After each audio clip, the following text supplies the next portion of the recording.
கர்த்தருடைய பரிசுத்த நாமத்திற்கு மகிமுண்டாகட்டும். ஆண்டவராகிய இயேசு கிறிஸ்துவின் நாமத்தினாலே அன்பு கர்த்தருடைய பிள்ளைகளாகிய தங்கள் அனைவருக்கும் ஸ்வீட் ஊழியத்தின் சார்பாக வாழ்த்துக்களையும் ஸ்தோத்திரங்களையும் தெரிவித்துக் கொள்கின்றேன். அப்போஸ்தலனாகிய பேதுரு எழுதின 2வது நிருபம் 2ஆம் அதிகாரம் 9வது வசனம். 2 பேதுரு 2ஆம் அதிகாரம் வசனம் 9. கர்த்தர் தேவ பக்தி உள்ளவர்களை சோதனையின்றி ரட்சிக்கவும் அக்கிரமக்காரரை ஆக்கினைக்குள்ளானவர்களாக நியாயத்தீர்ப்பு நாளுக்கு வைக்கவும் அறிந்திருக்கிறார். கர்த்தர் தேவ பக்தி உள்ளவர்களை சோதனையின்றி ரட்சிக்கவும் அக்கிரமக்காரரை ஆக்கினைக்குள்ளானவர்களாக நியாயத்தீர்ப்பு நாளுக்கு வைக்கவும் அறிந்திருக்கிறார். என் அன்பு கடவுளுடைய பிள்ளைகளே, இந்த வசனத்தினுடைய முதற் பகுதியை இந்த காலை நேரத்தில் நாம் தியானிக்கும்படியாக எடுத்துக்கொள்வோம். ஒரு அற்புதமான காரியத்தை இங்கே பேதுரு கடவுளை குறித்து அவருடைய நினைவை குறித்து இங்கே அழகாக சொல்லப்பட்டிருக்கின்றது. இந்த முதற் பகுதியில் இப்படி வாசிக்கிறோம்: கர்த்தர் தேவ பக்தி உள்ளவர்களை சோதனையின்றி ரட்சிக்கவும் என எழுதியிருக்கிறது. என் அன்பு கடவுளுடைய பிள்ளைகளே, பல நேரங்களில் நம்மை பார்த்து மக்கள் கேட்கின்ற கேள்வி இதுதான்: நீங்கள் இவ்வளவு பக்தியாக இருக்கிறீர்கள், கடவுளுக்காக வைராக்கியமாக இருக்கிறீர்கள், உங்களுடைய ஆண்டவரை நம்பி இருக்கிறேன் என்று சொல்லுகிறீர்கள், ஆனால் ஏன் உங்களுக்கு இது நிகழ்கிறது என்று பிறர் நம்மை கேட்க நாம் பரவலாக அறிந்திருக்கின்றோம். ஒரு கடவுளுக்கு பயந்த குடும்பம் இருக்கும். திடீரென்று அந்த குடும்பத்தில் ஏற்படுகிறதான கஷ்டமான சூழ்நிலைகளை பார்க்கும் பொழுது மக்கள் வியந்து இப்படிப்பட்டதான கேள்விகளை கேட்கின்றவர்களாக இருக்கின்றார்கள். ஆம், என் அன்பு கடவுளுடைய பிள்ளைகளை, அதை அந்த சூழ்நிலையில் நின்று பார்க்கும் பொழுது அப்படிப்பட்ட கேள்விகள் அது நியாயமாக கூட தோன்றும். ஏனென்றால் அவர்கள் எந்த தீங்கும் அறியாதவர், பிறருக்கு மனதறிய ஒரு தீங்கு செய்யாதவர்களாக அல்லது வேறு விதமாக இல்லாமல் கடவுளுக்கென்று முழுமையாக வைராக்கியமாக வாழ்கின்ற மக்களாக இருப்பார்கள். ஆனால் அவருடைய குடும்பங்களிலே பார்க்கும் பொழுது பலவிதமான இன்னல்களும் துன்பங்களும், மற்ற மக்கள் அதை பார்க்கும் பொழுது அவருடைய மனமே வேதனைப்படுகிற அளவிற்கு அப்படிப்பட்ட கஷ்டத்தின் வழியாக போய்கொண்டிருக்கிறவர்களாக இருப்பார்கள். அன்பு கடவுளுடைய பிள்ளைகளே, அப்படியானால் நமக்குள்ளாக வருகிற கேள்வியும் என்ன? அப்படி கடவுளுக்கு நான் உண்மையாக இருந்து பக்தியாக இருந்து ஆண்டவரையே நம்பி இருந்து எனக்கு என்னதான் பிரயோஜனம் என்று நாமும் நம்முடைய உள்ளத்தில் கேட்க துவங்கி விடுகின்றோம். இங்கே பேதுரு தம்முடைய பொதுவான நிருபத்தில் அழகாக சொல்லுகிறார்: தேவ பக்தி உள்ளவர்களை சோதனையின்றி ரட்சிப்பதற்கு அவர் அறிந்திருக்கின்றார். ஆம், கடவுளுக்கு தெரியும், கடவுள் அறிந்திருக்கின்றார். கடவுள் எப்பொழுதோ அதை தன்னுடைய ஞாபகத்தில் வைத்திருக்கின்றார். என்னவென்று சொல்லி, தேவ பக்தி உள்ள மக்களை, தேவ பக்தி என்பது ஆண்டவரையே சார்ந்து இருக்கின்ற, ஆண்டவரை நம்பி இருக்கின்ற, எந்த ஒரு காரியத்தையும் கடவுள் எனக்கு செய்வார் என்று சொல்லி எதிர்பார்த்து காத்து கொண்டிருக்கிற மக்கள் இருக்கிறார்களே, அவர்களை நாம் தேவ பக்தி உள்ள மக்கள் என்று சொல்லுகின்றோம். அப்படி தேவன் மீது பக்தியாக இருக்கின்ற, நம்பிக்கையாக இருக்கின்ற, விசுவாசமாக இருக்கின்ற அந்த மக்கள் இருக்கிறார்களே, அவர்களை சோதனையின்றி ரட்சிப்பதற்கு, சோதனையில் இருந்து விடுவிப்பதற்கு, காப்பாற்றுவதற்கு ஆண்டவர் அறிந்திருக்கின்றாராம். ஆண்டவர் அறிந்திருக்கிறார்.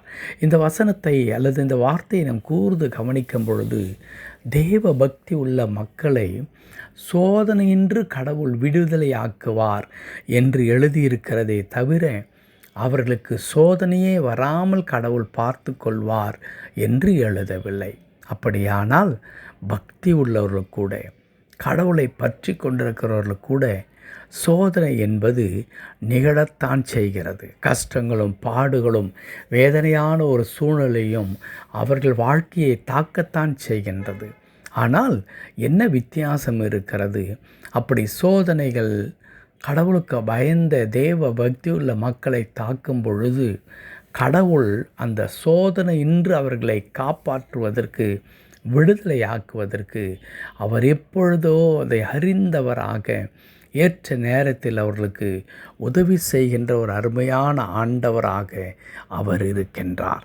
ஆகவே கடவுளுடைய பிள்ளைகள், பக்தியாய் வாழ்கிறவர்கள், கடவுளை மாத்திரமே பற்றி கொண்டிருக்கிற மக்கள் இருக்கிறார்களே, சூழ்நிலைக்கு தக்கவாறு தங்களுடைய நிலைப்பாட்டை மாற்றிக்கொள்ளாமல், எது சாதகமோ அதை தன் வாழ்க்கையில் பின்பற்றாமல், கஷ்டப்பட்டாலோ நன்றாக இருந்தாலோ எந்த சூழ்நிலையிலும் நான் ஆண்டவரை மட்டுமே நான் நம்பி இருப்பேன் என்று சொல்லுகிறார்களே, அப்படிப்பட்டவர்களுடைய வாழ்க்கையில் அந்த சோதனை வரும் பொழுது கடவுள் அவர்களை விடுதலையாக்கி அவர்களை உயர்த்துகின்ற ஆண்டவராக இருக்கிறார். வேதத்தில் சோதிக்கப்பட்ட அநேக கர்த்தருடைய தாசர்களை நாம் பார்க்க முடியும். யாரெல்லாம் அந்த சோதனை நேரத்தில் வைராக்கியத்தோடு கூட இருந்தார்களோ அவர்கள் வாழ்க்கையிலெல்லாம் கடவுள் எங்கோ ஒரு தூரத்தில் நிற்கவில்லை. அவர் அருகிலே இருந்து அவர்களை காப்பாற்றி அவர்களை ஆசீர்வதித்து அவர்களை உயர்த்தினதை நாம் பார்க்க முடியும். என் அன்பு கடவுளுடைய பிள்ளைகளே, ஒருவேளை நீங்களும் கூட அப்படிப்பட்ட பிள்ளைகளாக இருக்கலாம். பக்தியோடு கூட கடவுளை மட்டுமே பற்றி கொண்டு எல்லா விதத்திலும் கடவுளைக்கு பிரியமாக வாழ்கின்ற ஒரு வாழ்க்கையை நீங்கள் முன்னெடுத்து கொண்டிருக்கலாம். இது கடவுளுக்கு பிரியமா என்று ஆராய்ந்து பார்த்து கடவுளுடைய பார்வையில் உகந்த காரியங்களை செய்வதற்கு முயற்சிக்கிறவர்களாக அல்லது முயற்சித்து கொண்டிருக்கிறவர்களாக அப்படியே வாழ்ந்து கொண்டிருக்கிறவர்களாக இருக்கலாம். உங்கள் வாழ்க்கையில் வருகிறதான சோதனையிலே கடவுள் உங்களோடு கூட இருந்து அவற்றிலிருந்து உங்களை தூக்கி எடுத்து உங்களை ஆசீர்வதித்து உயர்த்துவதற்கு அவர் அறிந்திருக்கிறார் என்று வேதத்தில் இந்த காலை நேரத்தில் நமக்கு சொல்லப்படுகிறது. God knows your pain, God knows your trials. ஆகையால் அவர் அங்கே தூரத்தில் நிற்கிற கடவுள் அல்ல.